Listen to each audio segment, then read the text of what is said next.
Hello everyone, welcome back to my channel. आज हम लोग पढ़ने वाले हैं क्लास 6 साइंस का chapter 3 fibre to fabric. Okay, first of all heading को समझते हैं। फाइबर का मतलब होता है तंतु या धागा, ठीक है, और फैब्रिक का मतलब होता है कपड़ा, है ना। तो आप इस चैप्टर में ये पढ़ोगे कि एक धागे से कपड़ा कैसे बनता है, ठीक है। एक कपड़े को बनने के लिए बहुत सारे स्टेप्स होते हैं, वो सभी स्टेप्स आपके इस चैप्टर में डिस्कस किया गया है, ठीक है। तो वो सभी हम लोग पढ़ेंगे और समझेंगे कि क्या क्या स्टेप होता है, कैसे एक कपड़ा रेडी किया जाता है, ठीक है, एक धागे के हेल्प से। तो देर किस बात की, चलिए चैप्टर को स्टार्ट करते हैं। सो गाइस, यहाँ से पढ़ना स्टार्ट करते हैं। आप लोग की बुक निकालिए।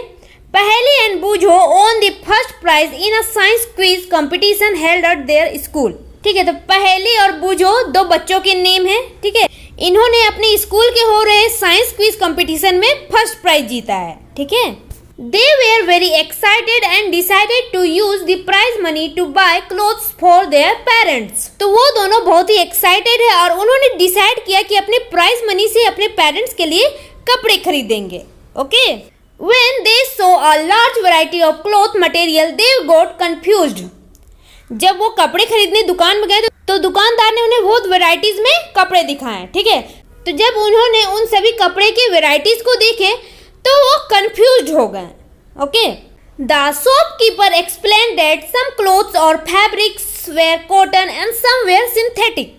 तो शॉपकीपर ने उन दोनों को एक्सप्लेन किया कि कुछ कपड़े कॉटन के बने हुए हैं और कुछ कपड़े सिंथेटिक हैं, ठीक है। सिंथेटिक मतलब केमिकल से बने हुए हैं। Okay, He also had woolen mufflers and shawls. उनके पास ऊनी मॉफलर और शॉल भी थे। There were many silk sarees as well. और बहुत सारी सिल्क साड़ियाँ भी थी। पहेली एंड बूझो felt very excited. पहेली और बूझो बहुत ही एक्साइटेड हो रहे थे। They touched and felt these different fabrics. उन्होंने सभी कपड़ों को टच किया और फील किया। Finally they bought a woolen muffler and a cotton saree. Finally उन्होंने एक woolen muffler और एक cotton saree खरीदा। After their visit to the cloth shop, पहेली and बूझो began to notice various fabrics in their surrounding.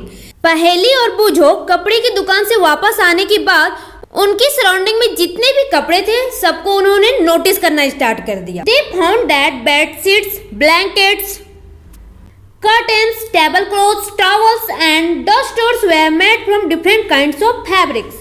उन्होंने अपने आसपास के सभी कपड़ों को देखा, ठीक है। बेडशीट, ब्लैंकेट, कर्टन्स मतलब पर्दे, table clothes, towels and duster, ये सभी चीजों को देखा और उनको पता चला कि ये सभी चीज अलग अलग कपड़ों से बने हुए हैं। Even their school bags and their gunny bags were made from some kind of fabric. और उनके स्कूल बैग और गनी बैग भी अलग तरह के कपड़े से बने हुए हैं। They tried to identify these fabrics as cotton, wool, silk or synthetic. Can you also identify some fabrics? उन्होंने अलग अलग तरह के कपड़ों को आइडेंटिफाई किया कि कौन सा कपड़ा कॉटन का है, कौन सा कपड़ा ऊन का है, कौन सा कपड़ा सिल्क का है, कौन सा कपड़ा सिंथेटिक है। तो उन्होंने अलग अलग तरह के कपड़ों को लिया और सबको आइडेंटिफाई करने की कोशिश की डिफरेंट फैब्रिक्स में, ठीक है। क्या आप भी फैब्रिक्स को आइडेंटिफाई कर सकते हो, ये क्वेश्चन पूछा जा रहा है, ठीक है। Next topic, variety in fabrics, ठीक है। तो कपड़ों को बहुत सारे वैरायटी होते हैं, वो देखते हैं। एक्टिविटी 1, विजिट और नियर बाय टेलरिंग शॉप। आपके घर के नजदीक में ही कोई टेलर शॉप होगा तो आपको वहां जाना है, ठीक है। Collect cuttings of fabrics left over after stitching. सिलाई करने के बाद जो भी कपड़े कट कर बचते हैं, ठीक है, तो उन सभी कपड़ों को आपको कलेक्ट करना है। Okay, feel and touch each piece of fabric. हर कपड़े के टुकड़े को आपको टच करना है और फील करना है, ठीक है। Now try to label some of the fabrics as cotton, silk, wool और synthetic after asking for help from the tailor. अब आपको क्या करना है, उन सभी कपड़ों को लेबल करने की कोशिश करना है, ठीक है। लेबल करना है कॉटन में, सिल्क में, वूल में और सिंथेटिक में, ठीक है। और इस एक्टिविटी को करने में आप टेलर से पूछ सकते हैं कि कौन सा कपड़ा कॉटन है, कौन सा कपड़ा सिल्क है, कौन सा कपड़ा वूल है और सिंथेटिक है, ठीक है। क्योंकि टेलर को इन कपड़ों के बारे में ज्यादा नॉलेज होता है, ठीक है। तो वो इजिली आइडेंटिफाई कर सकते हैं कि कौन सा फैब्रिक कॉटन है, कौन सा फैब्रिक सिल्क है, वूल है, सिंथेटिक है, ये सभी बातें उनको ज्यादा पता होती है, ठीक है। तो आप टेलर से पूछ सकते हैं फैब्रिक्स के बारे में। ओके, इससे आप इस एक्टिविटी को इजिली कर सकते हैं। Do you wonder what this different fabrics are made of? क्या आपको पता है ये सभी फैब्रिक्स कैसे बनते हैं, किस चीज से बनते हैं? When you look at any fabric, it seems a continuous piece. जब आप किसी भी कपड़े को देखोगे तो आपको देखने को मिलेगा एक कंटिन्यूअस पीस है, ठीक है, वो कपड़ा। Now look at it closely. अब आप उस कपड़े को क्लोजली देखो, ठीक है, नजदीक से देखना है आपको। What do you notice?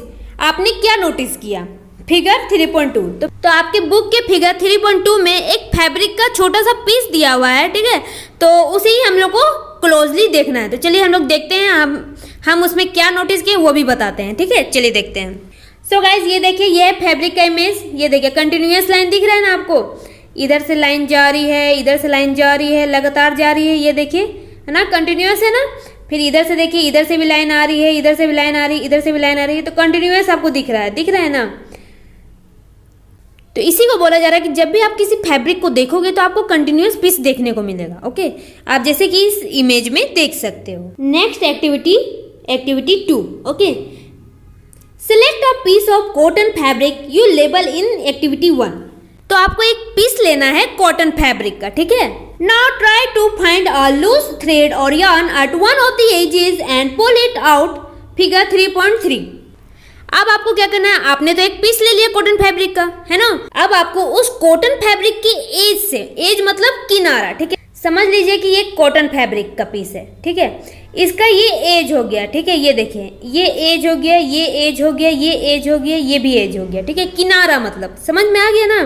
किनारा से आपको इसके एज से एक थ्रेड को निकालने की कोशिश करनी है आपको, ठीक है। उस थ्रेड को खींचकर आपको बाहर निकालना है, ठीक है, जैसे कि आप फिगर 3.3 में देख सकते हैं। चलिए फिगर देख लेते हैं। सो गाइज ये देखिए figure 3.3, pulling a thread from a fabric. Fabric के थ्रेड को निकालते हुए फिगर दिया हुआ है, ठीक है, ये देखिए, ये है फैब्रिक, है ना, और इस फैब्रिक के एज से इस थ्रेड को हम लोग को निकालना है, ठीक है। ये देखिए किस तरह निकाला जा रहा है, उसी तरह आपको निकालना है। Okay, if no loose yarns are visible you can gently pull one out with a pin or a needle. Yarn मतलब धागा, ओके, थ्रेड, है ना। अगर आप उस फैब्रिक से लूज थ्रेड नहीं निकाल पा रहे हो तो आपको क्या करना है, आपको एक पिन या नीडल की हेल्प से उस फैब्रिक से थ्रेड निकालने की कोशिश करनी है, ठीक है। अगर आप पिन या नीडल यूज करके फैब्रिक निकालने की कोशिश करोगे तो वो इजीली निकल सकता है, ठीक है। तो आप ये ट्राई करके देखना। We find that a fabric is made up of yarns arranged together. हमें इससे ये पता चला कि ये फैब्रिक yarn से बना हुआ रहता है, ठीक है, धागे से बना हुआ रहता है जिसे एक दूसरे के साथ अरेंज किया जाता है, ठीक है। तो हमें ये तो पता चलेगा कि एक कपड़े को बनाने के लिए धागा की जरूरत होती है, राइट। धागे को एक दूसरे से अरेंज किया जाता है, ठीक है, तब जाकर हमारा फैब्रिक रेडी होता है, right. What are this yarns made of? लेकिन ये yarn बनता कैसे है, किस चीज से बना हुआ रहता है ना। ये तो पता चल गया कि ये कपड़ा धागा से बना हुआ रहता है, ठीक है, लेकिन धागा कैसे बनता है, किस चीज से बनता है ना। अब हमें इस क्वेश्चन का आंसर देखना है। तो चलिए आगे का टॉपिक पढ़ते हैं, आपको सारा क्वेश्चन का आंसर मिल जाएगा। Topic is fibre. Activity 3। Next activity है take out a yarn from a piece of cotton fabric. तो आपको कॉटन फैब्रिक से एक yarn निकालना है। Place this piece of yarn on the table. अब आपको उस धागे की पीस को टेबल पर रखना है, ठीक है, तो रख लीजिए। Now press one end of the yarn with your thumb. अब आपको क्या करना है, धागे के दो एंड होते हैं, ठीक है, एक एंड ये रहता है और एक एंड ये रहता है, राइट। अब आपको क्या करना है, एक एंड को अपने अंगूठे से दबाना है, ठीक है, इस पॉइंट पर आप दबा के रखिए इस धागे के एक एंड को। Scratch the other end of the yarn along its length with your nail as shown in figure 3.4। अब आपको क्या करना है, एक एंड को दबाए हुए रखना है अपने अंगूठे से, ठीक है, और दूसरे एंड को स्क्रैच करना है, ठीक है, दूसरे हाथ के नाखून से, ठीक है, जैसे आपके बुक के फिगर 3.4 में दिया हुआ है तो उसी तरह करना है। तो चलिए फिगर देख लेते हैं, तब आपको अच्छी तरह समझ में आ जाएगा, ठीक है। सो गाइस ये देखिए figure 3.4, splitting the yarn into thin strand. ये देखिए ये है yarn, राइट। इसके वन एंड को थंब से प्रेस किया गया है और वन एंड में नेल से स्क्रैच करना है, ठीक है, ये देखिए, और पूरी लंबाई में स्क्रैच करना है एंड में नहीं स्क्रैच करना है, ठीक है, पूरे यहाँ से आपको स्क्रैच करते रहना है, ठीक है, कंटिन्यूअस, ठीक है, जब तक वो थ्रेड बिखर ना जाए तब तक। ओके, तो यहाँ से आप पूरे लेंथ में स्क्रैच कीजिए, ठीक है। आपको देखने को मिलेगा कुछ देर के बाद वो थ्रेड 2 से 3 पार्ट में स्प्लिट हो गया है, ठीक है, बिखर गया है। तो आपको कंटिन्यूअस स्क्रैच करते जाना है, ठीक है। Do you find that at this and the yarn splits into thin strand figure 3.5। जब आपने कंटिन्यूअस स्क्रैच करते गए तब आपको क्या देखने को मिल रहा है वो बताइए।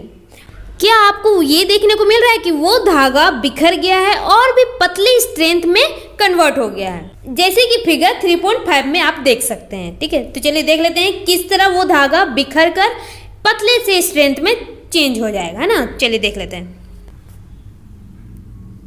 सो गाइस, ये देखिए figure 3.5, yarn split up into thin strand, ठीक है। ये देखिए इस धागे को देखिए किस तरह चेंज हो गया है एक थीन स्ट्रैंड में, ठीक है, और भी पतले से धागे में चेंज हो गया है, ठीक है। तो आप जब ये एक्टिविटी करोगे तो आपको इस तरह चेंज देखने को मिलेगा, ठीक है। धागा बिखर जाएगा और पतले से स्ट्रेंथ में चेंज हो जाएगा, है ना। You might have observed something similar when you try to thread or needle. आपने कुछ इसी तरह को ऑब्जर्व किया होगा जब आप एक सुई में धागे डालते हो, ठीक है। जब हम सुई में धागे डालते हैं तो हमें देखने को मिलता है ना कि वो धागा बिखर गया है, ठीक है, आप देखे ही होंगे, है ना। तो इसी तरह का केस आपको देखने को मिला होगा कैसे वो धागा बिखर जाता है ना। Many a time the end of the thread is separated into a few thin strands। बहुत बार ऐसा होता है कि जब हम धागे को नीडल में डालते हैं तो वो धागा बिखर जाता है, ठीक। उस धागे में बहुत सारे पतले पतले स्ट्रेंथ हो जाते हैं, ठीक है। वो धागा बिखर कर बहुत सारे पतले पतले स्ट्रेंथ में कन्वर्ट हो जाता है। This make it difficult to pass the thread through the eye of the needle. तो इससे डिफिकल्टीज ये आती है कि उस थ्रेड को हम नीडल के आई में डाल नहीं पाते हैं, राइट, क्योंकि उस थ्रेड का एंड स्प्लिट हो गया है, राइट, बिखर गया है। इस कारण उस धागे को हम नीडल में नहीं डाल पाते हैं, right.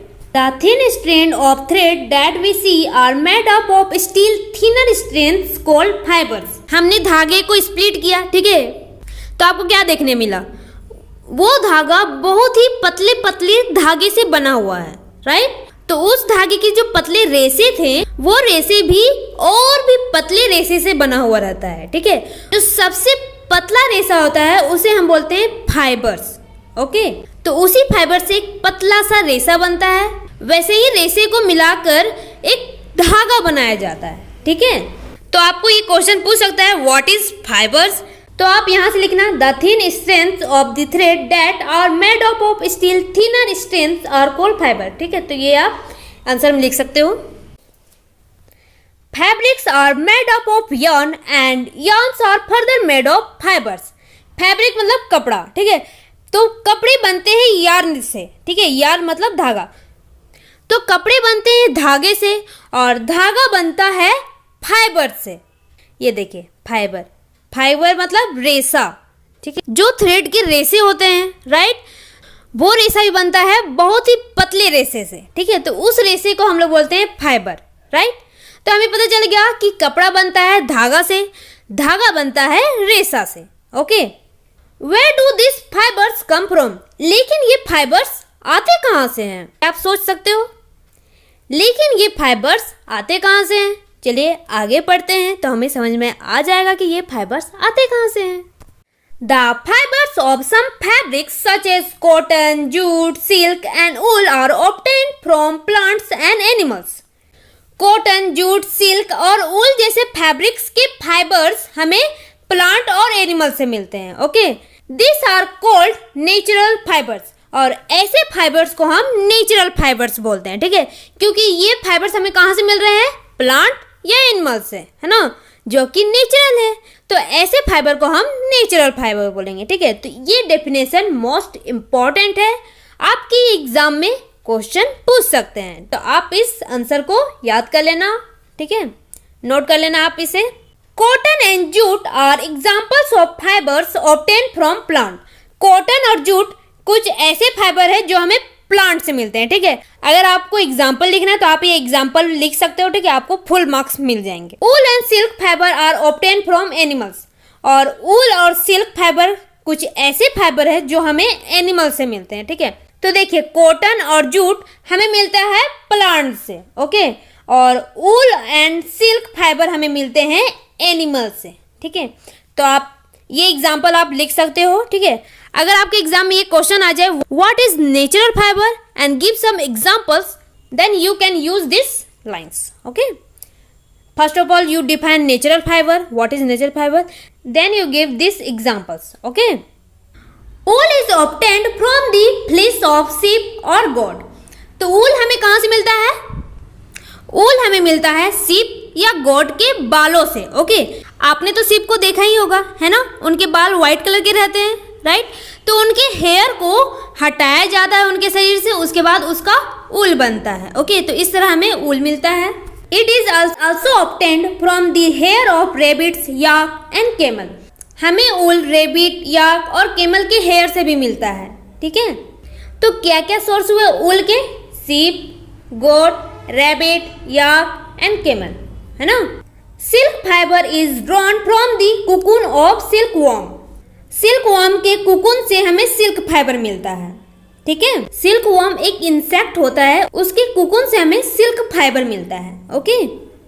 For the thousands of years natural fibres were the only ones available for making fabrics. हजारों सालों से सिर्फ और सिर्फ नेचुरल फाइबर्स का यूज किया जाता था किसी भी फैब्रिक को बनाने के लिए, ठीक है। क्योंकि तभी सिंथेटिक फाइबर अवेलेबल नहीं था, तभी लोगों को पता नहीं था सिंथेटिक फाइबर से भी फैब्रिक्स बनाए जाते हैं, है ना। In the last 100 years or so, fibers are also made from chemical substances which are not obtained from plant or animal sources. लेकिन अब 100 सालों से केमिकल सब्सटेंसेस का यूज किया जा रहा है किसी भी फैब्रिक को बनाने के लिए, ठीक है। केमिकल सब्सटेंसेस ऐसे सब्सटेंसेस जो हमें प्लांट और एनिमल से नहीं मिलते हैं, ठीक है। These are called synthetic fibers. और ऐसे केमिकल सब्सटेंसेस को हम सिंथेटिक फाइबर्स बोलते हैं, ठीक है।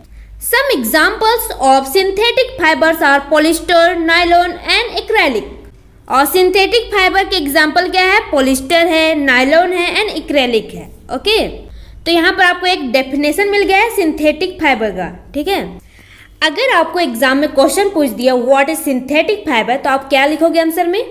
आप लिखोगे those chemical substances which are not obtained from plant or animal sources, these are called synthetic fiber. Okay. Example polyester, nylon and acrylic. अगर आपको 2 मार्क्स में ये क्वेश्चन पूछेगा तो आप ये आंसर लिख सकते हो.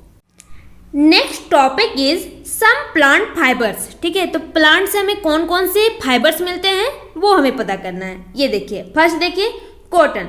तो कॉटन भी एक ऐसा फाइबर है जो हमें प्लांट सोर्स से मिलता है, राइट, जो एक नेचुरल फाइबर है ना। तो चलिए इसके बारे में पढ़ते हैं.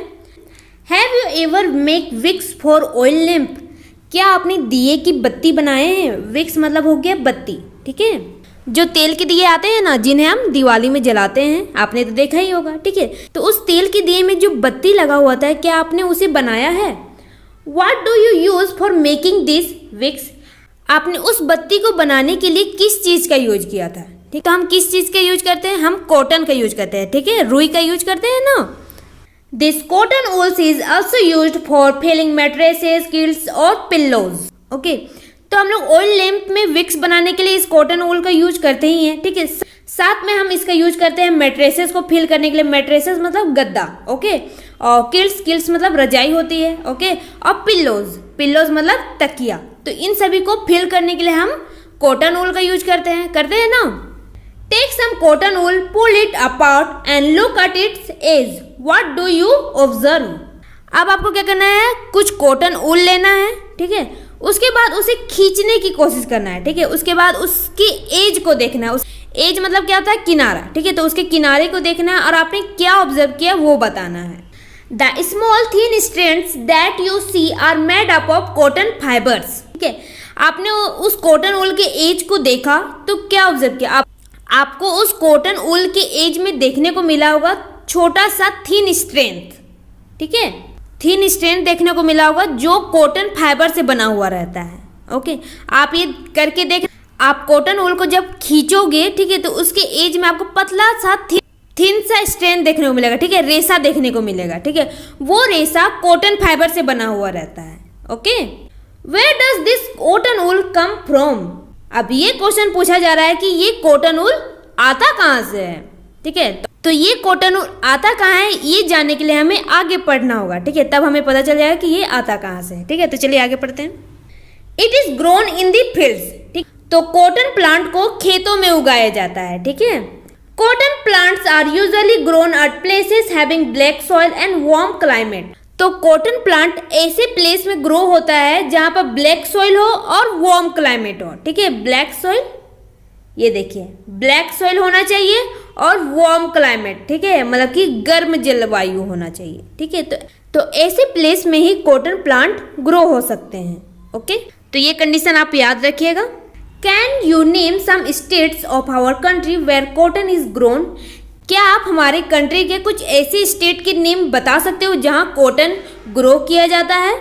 तो जी हाँ, गुजरात, राजस्थान, मध्य प्रदेश, पंजाब, हरियाणा, ये सभी ऐसे स्टेट हैं जहां पर कॉटन प्लांट ग्रो किया जाता है, ठीक है। The fruits of the cotton plant, cotton balls are about the size of a lemon. Cotton plant में जो फ्रूट्स होते हैं जिन्हें हम कॉटन बॉल्स बोलते हैं, ठीक है, वो लेमन के साइज में होते हैं, ठीक है। लेमन आपने देखा ही होगा, नींबू, है ना, तो वो नींबू के साइज में होते हैं। After maturing the balls burst open and the seeds cover with cotton fibres can be seen. जब वो कॉटन बॉल मेच्योर हो जाता है तब वो बस्ट हो जाता है, ठीक है। बस्ट मतलब फटकर खुल जाता है, ठीक है। और उसके अंदर हमें क्या देखने को मिलता है? उसके अंदर हमें कॉटन फाइबर देखने को मिलता है, ठीक है, जिसके अंदर सीड होता है।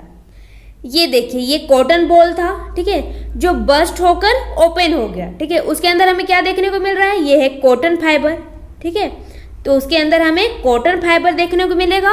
कॉटन फाइबर के अंदर एक सीड आपको देखने को मिलेगा, ठीक है, ब्लैक कलर का एक सीड आपको देखने को मिलेगा, ठीक है। वो किसका सीड रहता है? वो कॉटन का सीड रहता है ना। तो ये आप कभी ऑब्जर्व करना, ठीक है। अगर आपको कॉटन बॉल मिलता है तो वो जब वो बस्ट हो जाएगा और ओपन हो जाएगा तो उसके अंदर हमें कॉटन फाइबर देखने को मिलेगा और उसके अंदर सीड देखने को मिलेगा, ठीक है। Have you ever seen a cotton field that is ready for picking? क्या आपने कभी कॉटन फील्ड को देखा है जब वो रेडी हो जाता है पिकिंग के लिए? It looks like a field cover with snow. जब आप उस कॉटन फील्ड को देखोगे तो आपको देखने में ऐसा लगेगा जैसे कि वो कॉटन फील्ड स्नो से कवर हो चुका है। तो जैसे कि फिगर दिया हुआ है आपके बुक में 3.6 में, ठीक है। तो चलिए देखते हैं कैसा वो कॉटन फील्ड दिखता है। सो गाइस, ये देखिए figure 3.6 field of cotton plant. Okay, तो चलिए थोड़ा नजदीक से देखते हैं। सो गाइस, ये देखिए, ये है कॉटन फील्ड, है ना, देख सकते हैं। आपके बुक में भी ये पिक्चर दिया हुआ है तो आप वहां से भी देख सकते हैं, ठीक है। जब ये कॉटन फील्ड रेडी हो जाएगा पिकिंग के लिए, ठीक है, पिकिंग के लिए मतलब जितने भी कॉटन बॉल हैं वो बस्ट होकर ओपन हो जाएंगे और कॉटन फाइबर हमें क्लियरली दिख रहा है, ठीक है। तो अब क्या करना है? अब हमें इस कॉटन फाइबर को पिक करना है, राइट। तो हो गया ना पिकिंग के लिए। अब समझ में आ गया पिकिंग के लिए मतलब क्या हुआ? तो ये कॉटन फाइबर पिक करने के लिए रेडी हो गया है, ठीक है।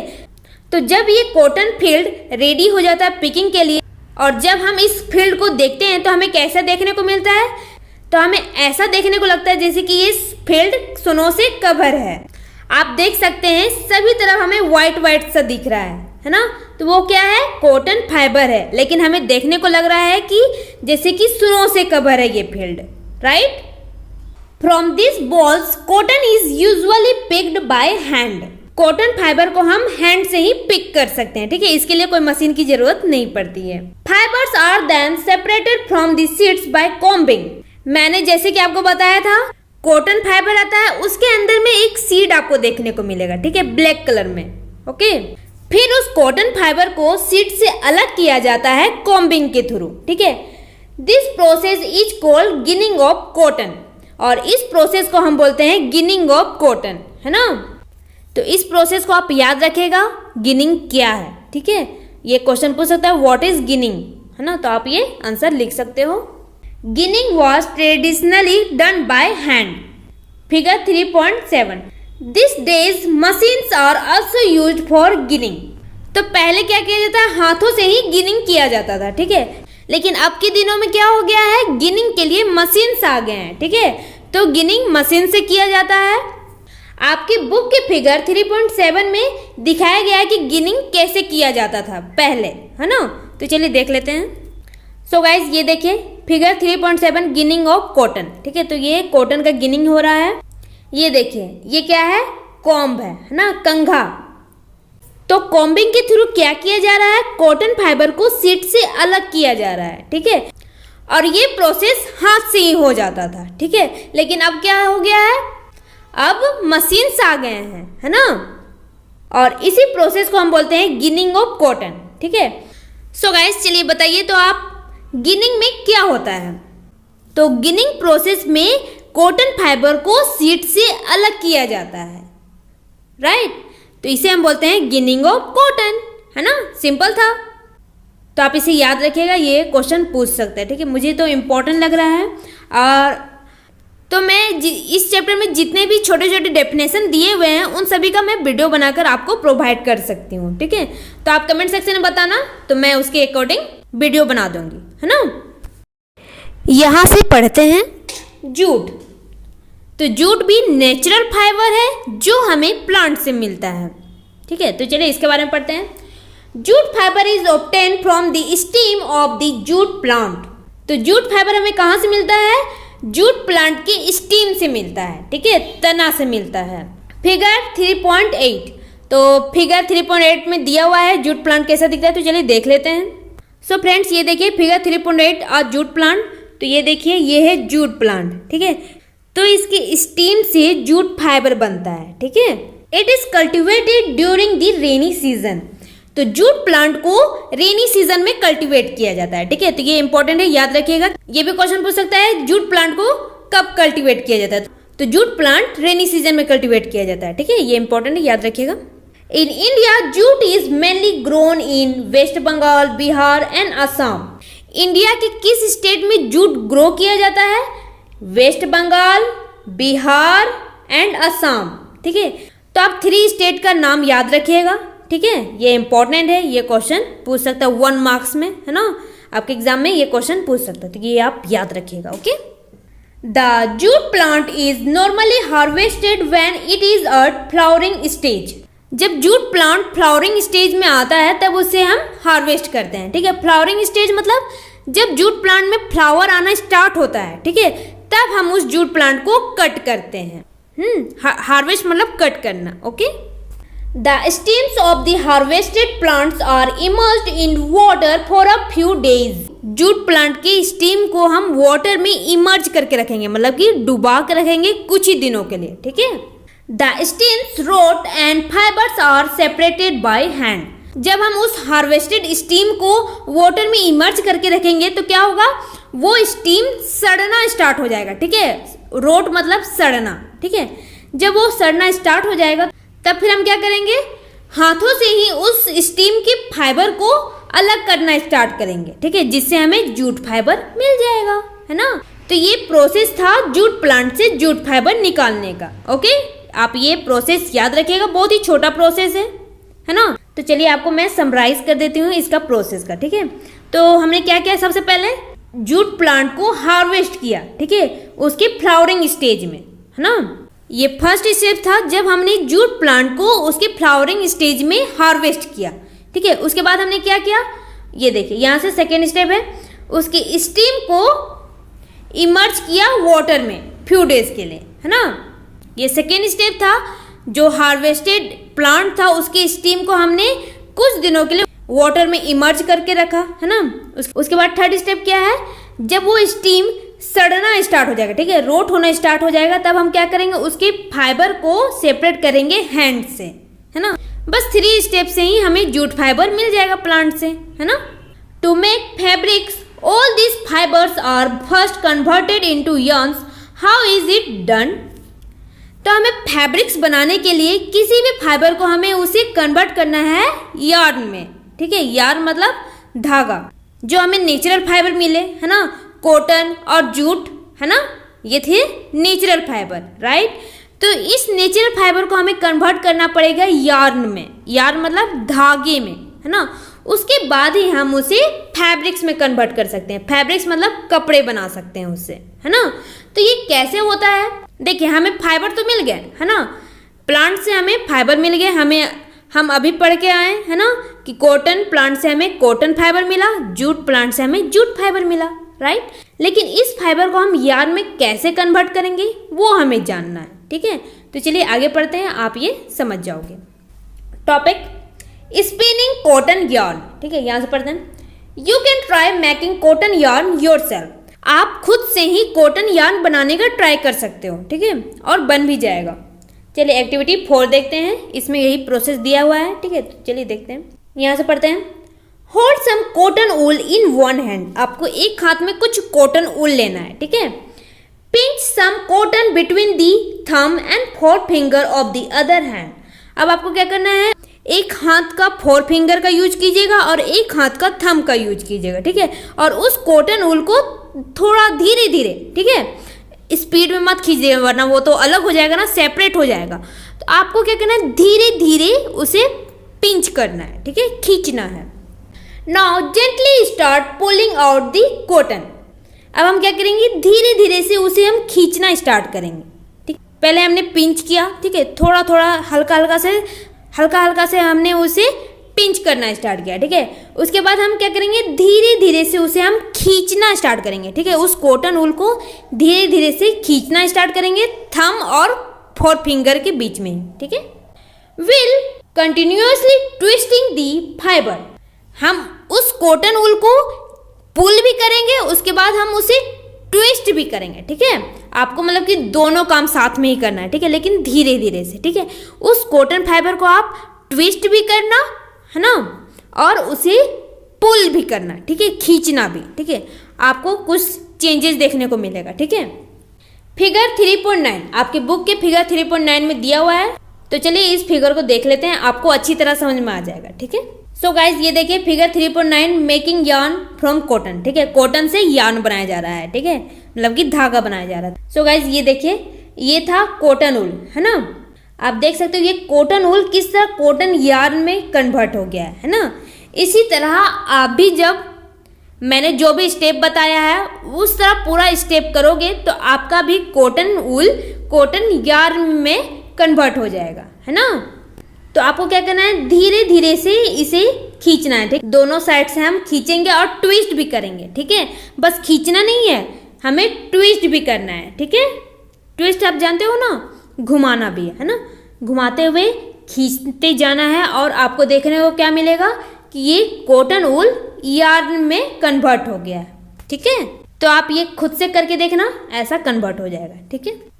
और ये प्रोसेस हमें धीरे धीरे से करना है, स्पीड में नहीं करना है, ठीक है। इसमें थोड़ा टाइम तो लगेगा लेकिन हमें धीरे धीरे से करना है, तब हमें कुछ चेंजेस देखने को मिलेगा, ठीक है। तो आप ये करके दिखाना और बताना मुझे कि आपने किया या नहीं किया, ठीक है। Are you able to make a yarn. क्या आप कॉटन वूल से यार्न बना पाए, आपसे बना या नहीं, ये क्वेश्चन पूछा जा रहा है, ठीक है। तो आप बताना।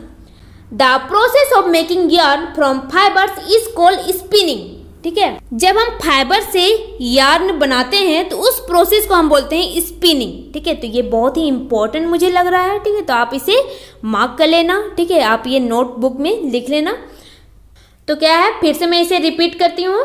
The process of making yarn from fibres is called spinning. वो प्रोसेस जिससे फाइबर से यार्न बनता है उसे हम बोलते हैं स्पिनिंग, ठीक है। तो आप इसे याद कर लेना, ठीक है। सिंपल सा तो 1 लाइन का डेफिनेशन है, राइट। In this process fibres from a mass of cotton wool are drawn out and twisted, ठीक है। स्पिनिंग के प्रोसेस में क्या होता है, कॉटन वूल के फाइबर को पुल किया जाता है और ट्विस्ट किया जाता है, ठीक है। This brings the fibre together to form a yarn. फिर इससे क्या होता है, इस फाइबर से जब हम इस कॉटन वूल को पुल करते हैं और ट्विस्ट करते हैं तो हमें क्या देखने को मिलता है, वो कॉटन फाइबर यार्न में कन्वर्ट हो जाता है, ठीक है। तो जब आपको 1 मार्क्स में क्वेश्चन पूछा जाएगा कि व्हाट इज स्पिनिंग, तो आप इस लाइन से इस लाइन तक आंसर लिख सकते हो। The process of making yarn from fibre is called spinning, right.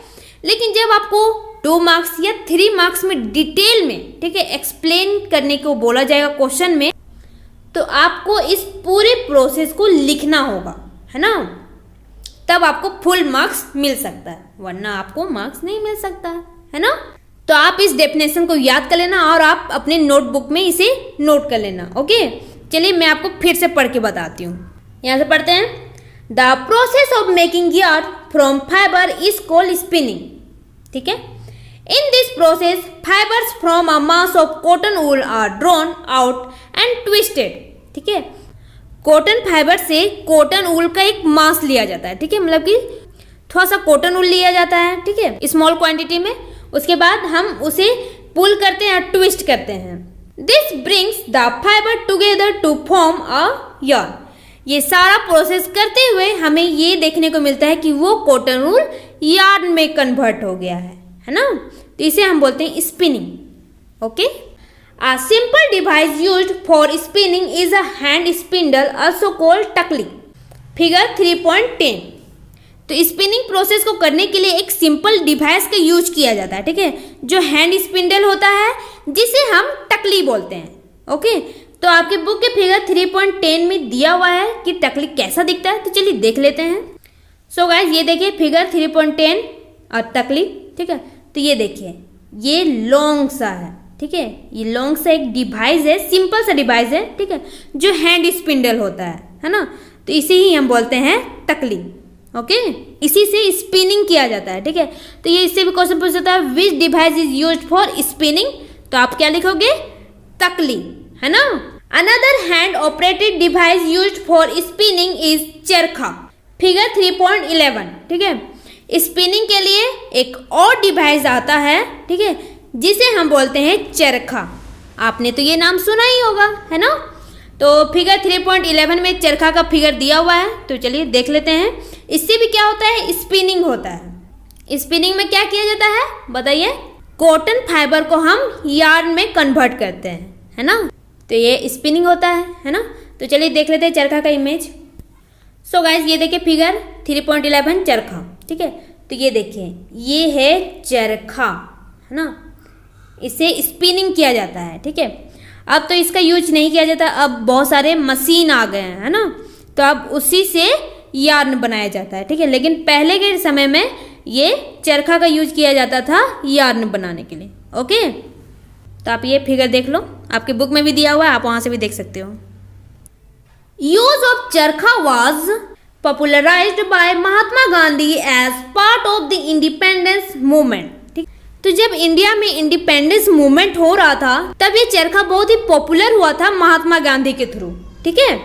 He encouraged people to wear clothes made of homespun yarn and soon important cloth made in the mill of Britain। तो महात्मा गांधी ने India के लोगों को encourage किया था कि सभी लोग होम स्पून यार्न के बने कपड़े पहने, ठीक है, खादी के कपड़े पहने, ठीक है।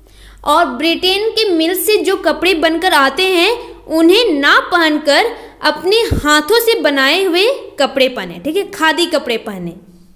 इस वजह से ये चरखा बहुत ही ज़्यादा पॉपुलर हुआ था, ठीक है, क्योंकि कपड़ा पहनना तो बहुत ही ज़रूरी था, राइट।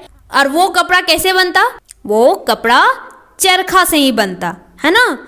चरखा से ही यार्न बनेगा, यार्न से ही तो कपड़ा बनेगा, राइट। तो आपको ये चरखा हर किसी के घर पे आपको देखने को मिलता उस टाइम पर, है ना, जब इंडिपेंडेंस मूवमेंट हो रहा था, तभी के समय पर हर किसी के घर में आपको चरखा देखने को मिलता है, ठीक है।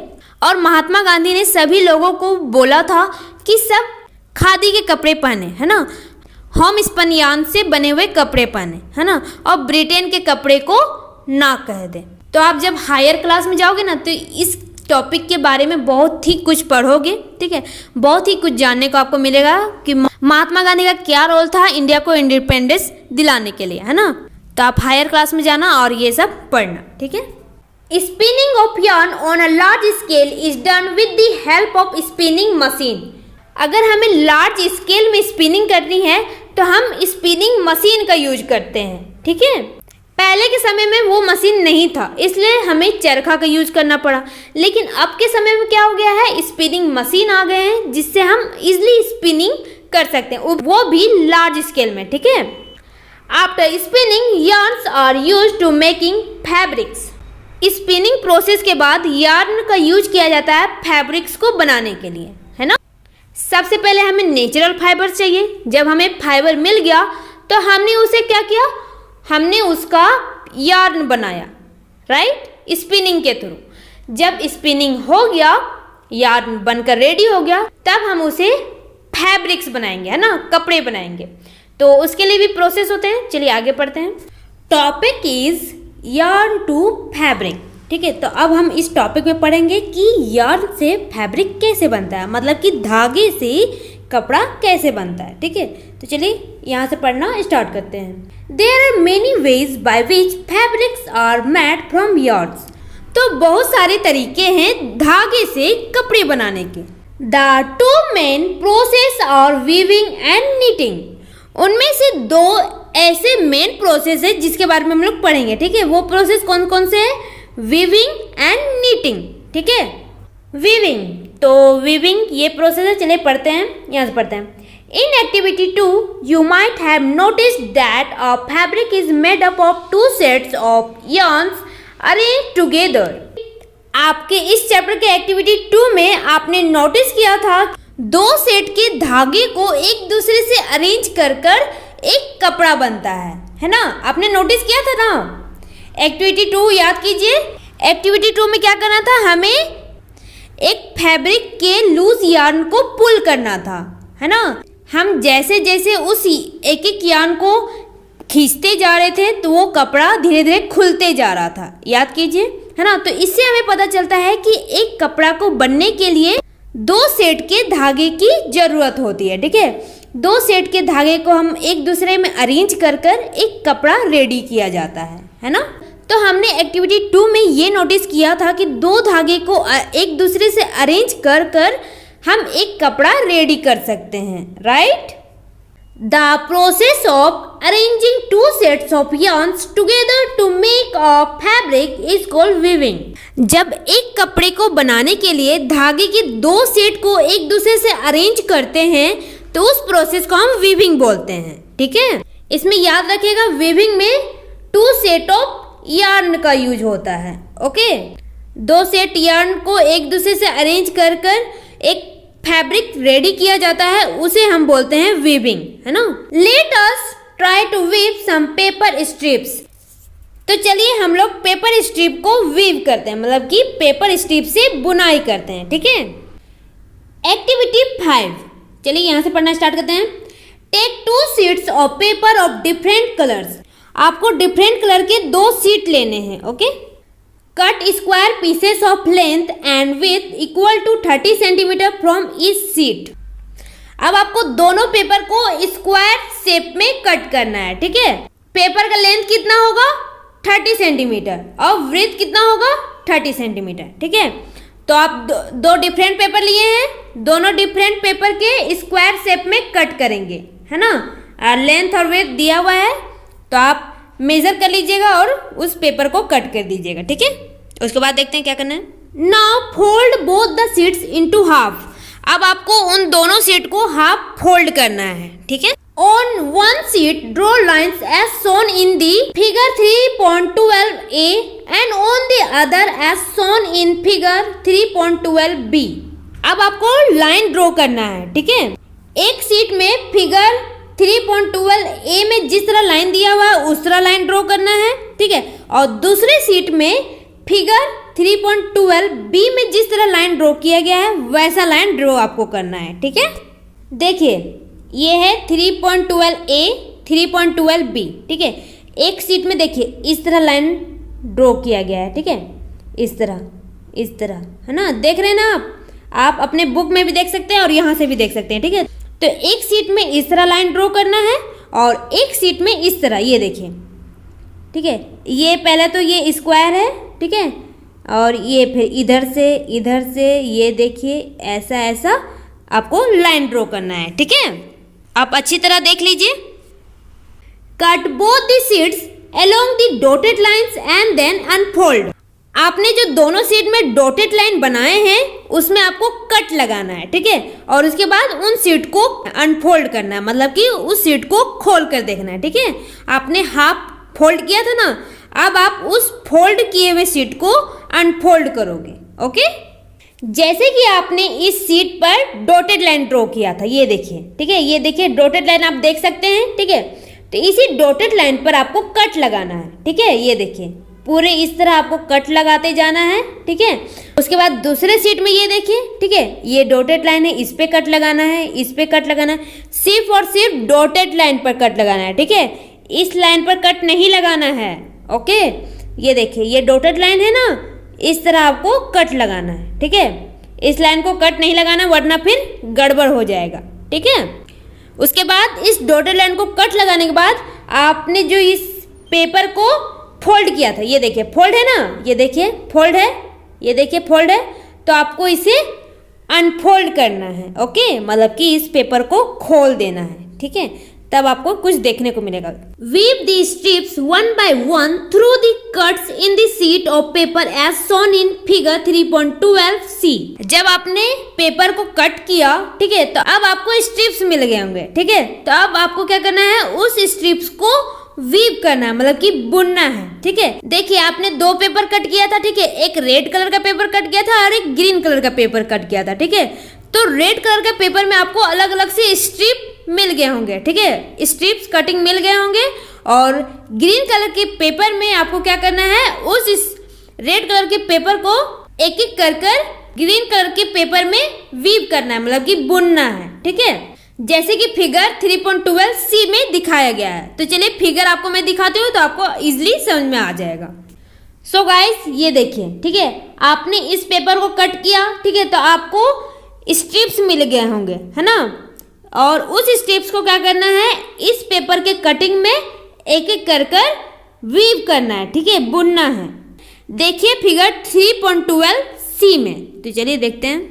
सो फ्रेंड्स ये देखिए 3.12c, ठीक है, ये देखिए ग्रीन कलर का पेपर उसी तरह है, ठीक है, उसी में हमने कट लगाया था, राइट, ग्रीन कलर के पेपर में।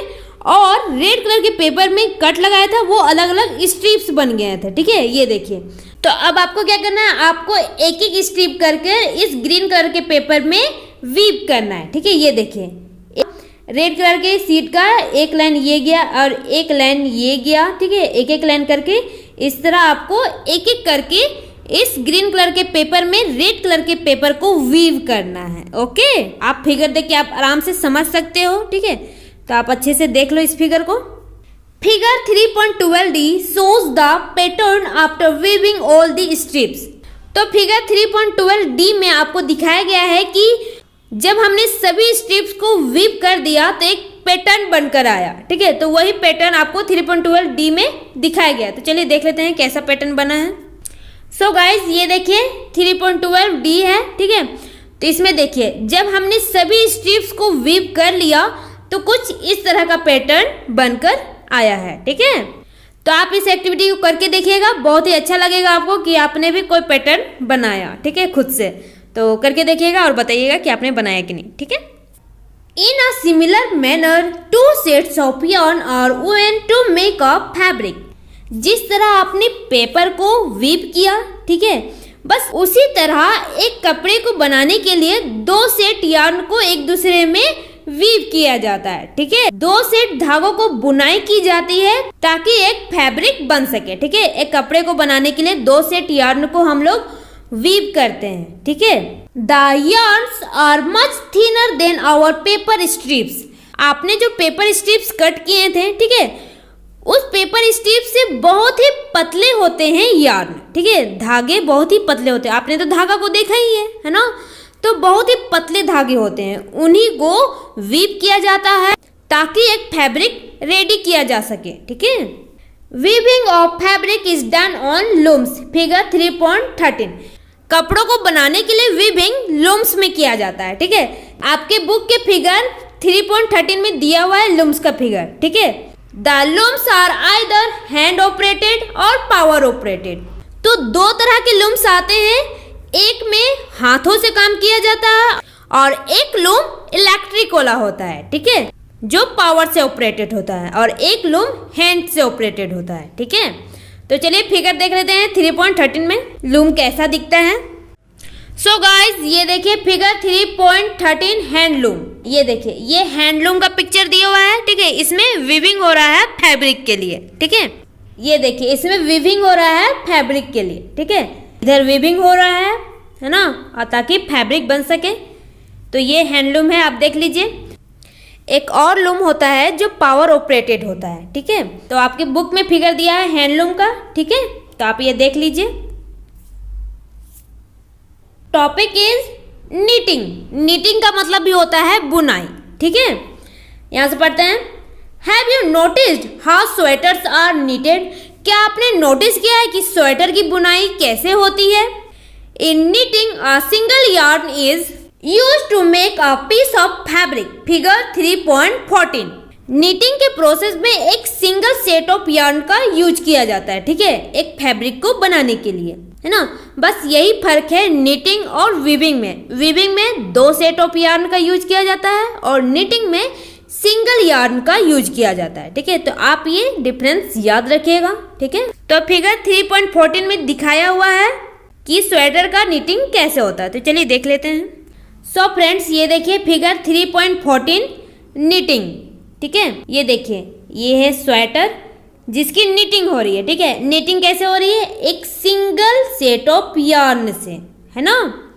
इसमें क्या है, एक सिंगल सेट चाहिए यार्न का। ठीक है, उसी से नीटिंग किया जा रहा है जिससे एक फैब्रिक रेडी हो जाएगा, है ना। लेकिन वीविंग में हमने क्या देखा था? उसमें हमने देखा था 2 सेट ऑफ यार्न का यूज किया जाता है एक फैब्रिक को वीव करने के लिए। ठीक है, और निटिंग में क्या किया जाता है? एक सिंगल सेट ऑफ यार्न का यूज किया जाता है फैब्रिक को रेडी करने के लिए, है ना। आपने तो अपने घर में देखा ही होगा। ठीक है, निटिंग कैसे किया जाता है स्वेटर का, है ना। तो आप इस फिगर को देख लीजिए। ठीक है, ये है नीटिंग का प्रोसेस। ठीक है, फैब्रिक को रेडी करने के लिए नीटिंग का एक प्रोसेस होता है और एक प्रोसेस होता है वीविंग का। तो ये है नीटिंग का प्रोसेस। ठीक है, have you ever pulled the yarn from a torn pair of socks? क्या आपने फटे हुए मोजे से एक धागे को खींचा है? What happened? अगर खींचा है तो क्या हुआ फिर?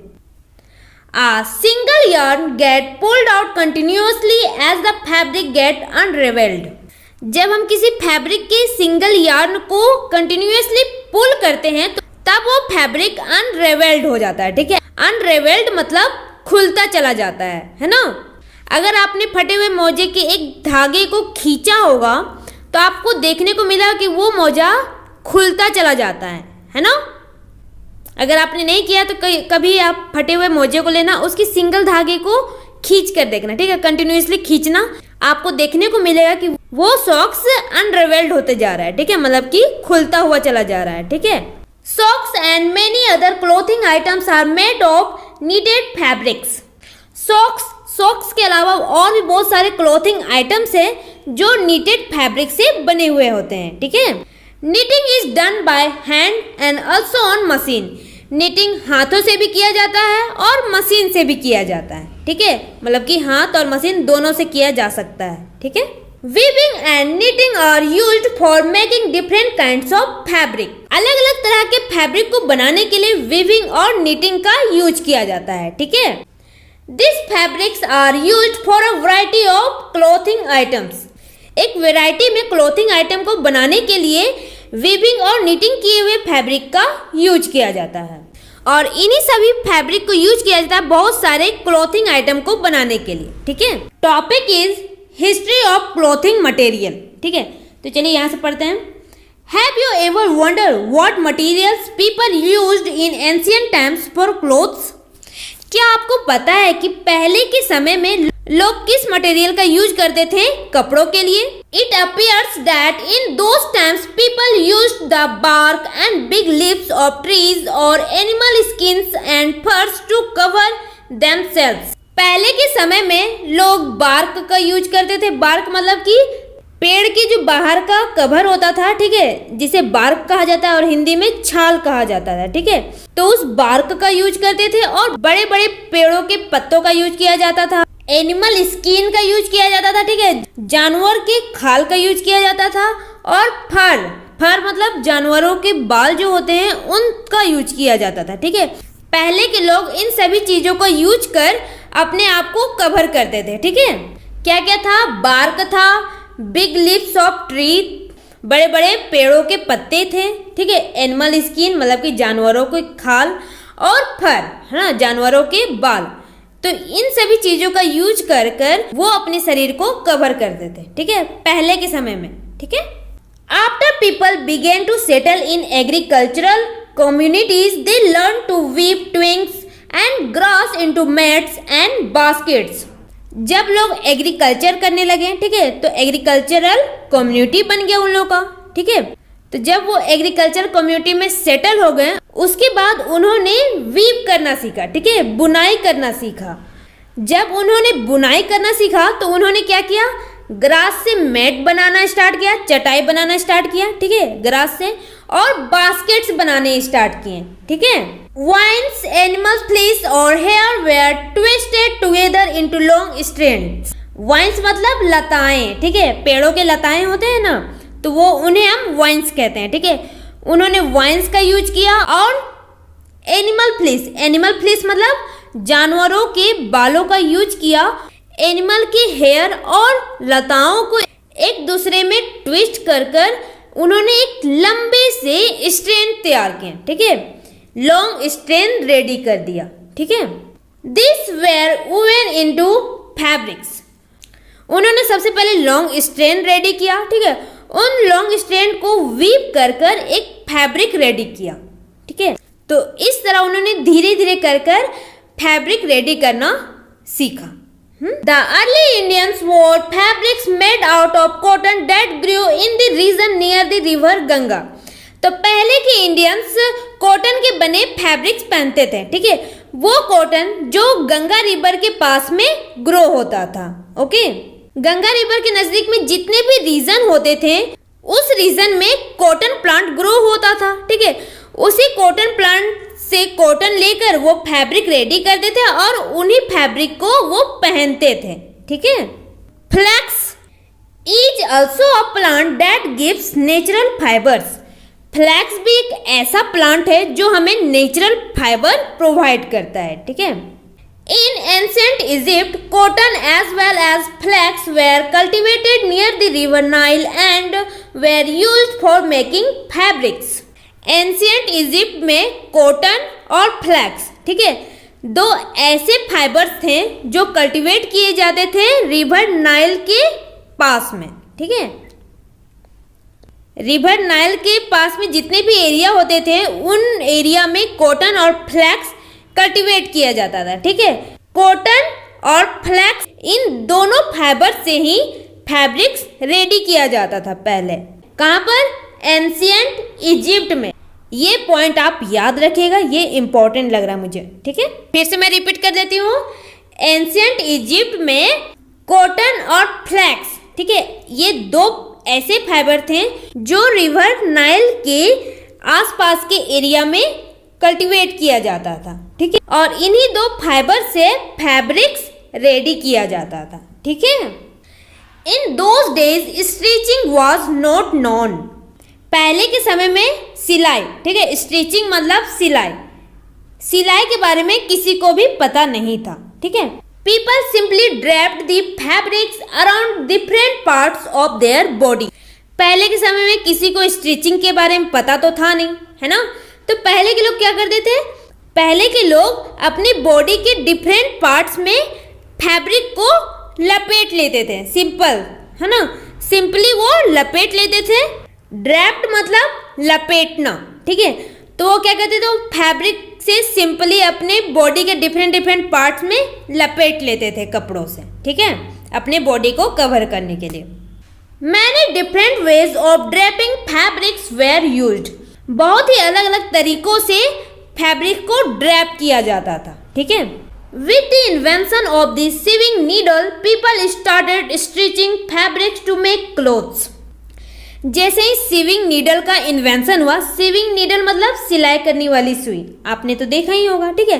तो उस सीविंग नीडल का जैसे ही इन्वेंशन हुआ तब फिर लोगों ने उस सीविंग नीडल की हेल्प से फैब्रिक्स को स्टिचिंग कर कर क्लॉथ बनाना स्टार्ट किए। ठीक है, stitched cloth have gone through many variation since this invention. इस इन्वेंशन के बाद सिले हुए कपड़ों में बहुत सारे वेरिएशन आने लगे। ठीक है, आपको अलग अलग तरह के सिले हुए कपड़े देखने को मिलते ही होंगे। ठीक है, अभी आप देखते ही होंगे, ठीक है, कि कितने अलग अलग तरह के सिले हुए कपड़े मिलते हैं, है ना। तो उसी तरह बहुत सारे वेरिएशन आने लगे सिले हुए कपड़ों में भी, है ना। But is it not amazing that even today sari, dhoti, lungi और turban is used as an unstitched piece of fabric. लेकिन ये जानकर आपको अभी भी आश्चर्य होगा कि आज भी साड़ी, धोती, लुंगी, जिसे हम टर्बन भी कहते हैं, इन सभी कपड़ों को बिना सिले हुए ही लोग यूज करते हैं, है ना। सिंपल सा इसे हम लपेट कर ही यूज करते हैं। ठीक है, साड़ी में स्टिचिंग होती है क्या? नहीं, उसे हम ड्रैप करते हैं। धोती भी ड्रैप किया जाता है, लुंगी भी ड्रैप किया जाता है। ठीक है, just as there is a large variety in the food eaten all over our country, जिस तरह हमारे कंट्री में एक लार्ज वैरायटी में फूड खाए जाते हैं, a large variety exist also in fabrics and clothing items. उसी तरह हमारे कंट्री में एक लार्ज वैरायटी में फैब्रिक्स एग्जिस्ट करती है। ठीक है, आपको क्लोथिंग आइटम और फैब्रिक एक लार्ज वैरायटी में देखने को मिलेंगे हमारे कंट्री में, है ना। सो फ्रेंड्स, इसी के साथ ये चैप्टर यहीं पर हुआ एंड, है ना। अब हम इस चैप्टर का समरी देखते हैं। ठीक है, तो चलिए समरी में चलते हैं। समरी, ठीक है। First point, there is a variety of clothing material और fabric such as cotton, silk, wool and polyester. Clothing material और फैब्रिक के लार्ज वैरायटी देखने को मिलते हैं हमें। ठीक है, वो उनमें क्या क्या है? कॉटन है, सिल्क है, वूल है और पॉलिस्टर है। ठीक है, तो ये सभी लार्ज वैरायटी है क्लोथिंग मटेरियल के। ठीक है। Second point, fabrics are made from yarns which in turn are made from fibers। Fabric मतलब कि कपड़े। ठीक है, कपड़े बनते हैं यार्न से मतलब कि धागों से, और धागे बनते हैं फाइबर से। ठीक है, मतलब कि रेसे से। ओके, तो कपड़े बनते हैं धागे से और धागे बनते हैं रेसे से। ठीक है। Next point, fibres are either natural और सिंथेटिक। फाइबर या तो नेचुरल होते हैं या सिंथेटिक होते हैं। ठीक है, cotton, wool, silk and jute are some natural fibres, well nylon and polyester are some examples of synthetic fibre. तो कौन कौन से नेचुरल फाइबर हैं? कॉटन, वूल, सिल्क और जूट, ये सभी क्या है? नेचुरल फाइबर है। ठीक है, और नायलॉन, पॉलिस्टर, ये सभी एग्जांपल है सिंथेटिक फाइबर के। Okay. Next point, fibres like cotton and jute are obtain from plants. तो कॉटन और जूट ऐसे फाइबर हैं जो हमें प्लांट से मिलते हैं। ठीक है। Next point, the process of making yarn from fibres is called spinning. जब हम फाइबर से यार्न बनाते हैं तो उस प्रोसेस को स्पिनिंग कहा जाता है। ठीक है, मतलब कि रेसे से जब धागे बनाए जाते हैं तो उस प्रोसेस को हम स्पिनिंग बोलते हैं। सिंपल है। ठीक है। Next point, fabric from yarns is made by weaving and knitting. Yarn से फैब्रिक बनाए जाते हैं वीविंग या नीटिंग के हेल्प से। ठीक है, मतलब कि धागे से कपड़े रेडी किए जाते हैं वीविंग या नीटिंग से, है ना। ये तो हम पढ़ चुके हैं। तो ये था समरी। सो फ्रेंड्स, ये देखिए, ये है एक्सरसाइजेस। ठीक है, तो चलिए फर्स्ट क्वेश्चन देखते हैं। Question number first, classify the following fibres as natural और synthetic. Nylon, wool, cotton, silk, polyester and jute. तो क्वेश्चन नंबर 1 में कुछ फाइबर्स के नेम दिए हुए हैं और हमें इस क्वेश्चन में बताना है कि कौन सा फाइबर नेचुरल फाइबर है और कौन सा फाइबर सिंथेटिक है। ठीक है, तो चलिए इसका आंसर देख लेते हैं। Answer is natural fibres. Natural fibre में कौन कौन से फाइबर आते हैं? वूल, कॉटन, सिल्क एंड जूट। ठीक है, तो ये सभी फाइबर नेचुरल फाइबर हैं। ठीक है। सिंथेटिक फाइबर, अब सिंथेटिक फाइबर में कौन कौन से हैं? Nylon and polyester. ठीक है, तो हमने क्लासिफाई कर लिया कौन सा फाइबर नेचुरल फाइबर है और कौन सा फाइबर सिंथेटिक फाइबर है, राइट। तो आप ये आंसर लिख लेना, ये आंसर बिल्कुल सही है, ठीक है। नेक्स्ट क्वेश्चन नंबर 2 है, state whether the following statements are true और फॉल्स। तो यहाँ कुछ स्टेटमेंट दिए गए हैं और इन स्टेटमेंट में कुछ स्टेटमेंट ट्रू है और कुछ स्टेटमेंट फॉल्स है, ठीक है। तो हमें पता करना है कि कौन सा स्टेटमेंट ट्रू है और कौन सा स्टेटमेंट फॉल्स है। तो चलिए फर्स्ट स्टेटमेंट देखते हैं। First, yarn is made from fibres. तो फर्स्ट स्टेटमेंट कह रहा है यार्न फाइबर से बनता है। क्या धागा रेशे से बनते हैं? तो जी हाँ, यार्न फाइबर से बनता है, ठीक है। तो ये स्टेटमेंट ट्रू है, तो हम यहाँ पर ट्रू लिखेंगे, ठीक है। तो आप ये नोट कर लीजिएगा। Next, spinning is a process of making fibres. इस स्टेटमेंट में कह रहा है स्पिनिंग के प्रोसेस से फाइबर बनता है। क्या ये सही है? ये बिल्कुल गलत है, ठीक है। स्पिनिंग के प्रोसेस से यार्न बनता है, राइट, फाइबर नहीं बनता है। तो ये स्टेटमेंट फॉल्स है, हम यहाँ पर फॉल्स लिखेंगे, ठीक है। तो आप नोट कर लीजिए। Next question, jute is the outer covering of coconut.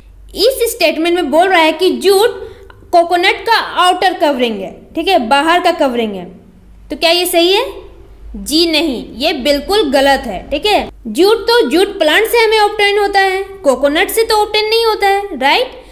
तो ये स्टेटमेंट बिल्कुल गलत है, ठीक है। तो यहाँ पर हम फॉल्स लिखेंगे, ठीक है। जूट कोकोनट का आउटर कवरिंग नहीं है ना। तो यहाँ फॉल्स लिखेंगे, आप नोट कर लीजिएगा। Next question, the process of removing seed from cotton is called ginning. इस स्टेटमेंट में कहा जा रहा है कि कॉटन से सीड को हटाने के प्रोसेस को गिनिंग कहते हैं। क्या ये सही है? जी हाँ, बिल्कुल सही है, ठीक है। ये स्टेटमेंट बिल्कुल सही है। कॉटन से उसके सीड को निकालने के प्रोसेस को हम गिनिंग कहते हैं, ठीक है। तो यहाँ पर हम ट्रू लिखेंगे, ठीक है। तो आप ट्रू लिख लीजिएगा। Next question, weaving of yarn makes a piece of fabric. Yarn को वीव करने से फैब्रिक का एक पीस बनता है। क्या ये सही है? जी हाँ, बिल्कुल सही है। हम लोग यार्न को ही तो बुनते हैं, तभी तो फैब्रिक बनता है ना। तो ये स्टेटमेंट बिल्कुल सही है, तो यहाँ पर हम ट्रू लिखेंगे, ठीक है। Next question, silk fibre is obtain from the steam of A plant. इस स्टेटमेंट में बोला जा रहा है कि सिल्क फाइबर हमें प्लांट की स्टीम से ऑब्टेन होता है। क्या ये सही है? जी ये बिल्कुल गलत है। सिल्क फाइबर हमें सिल्क वॉर्म के कुकुन से मिलता है, ठीक है, प्लांट की स्टीम से नहीं मिलता है। तो ये स्टेटमेंट बिल्कुल गलत है, तो हम यहाँ पर फॉल्स लिखेंगे, ठीक है। Next question, polyester is a natural fibre. इस स्टेटमेंट में बोला जा रहा है कि पॉलिस्टर नेचुरल फाइबर है। जी नहीं, ये गलत है, ये स्टेटमेंट गलत है। पॉलिस्टर एक सिंथेटिक फाइबर है, ठीक है। तो इस स्टेटमेंट को हम फॉल्स लिखेंगे, ठीक है। तो आप ये नोट कर लीजिएगा। मैंने आपको आंसर बता दिया है, ठीक है।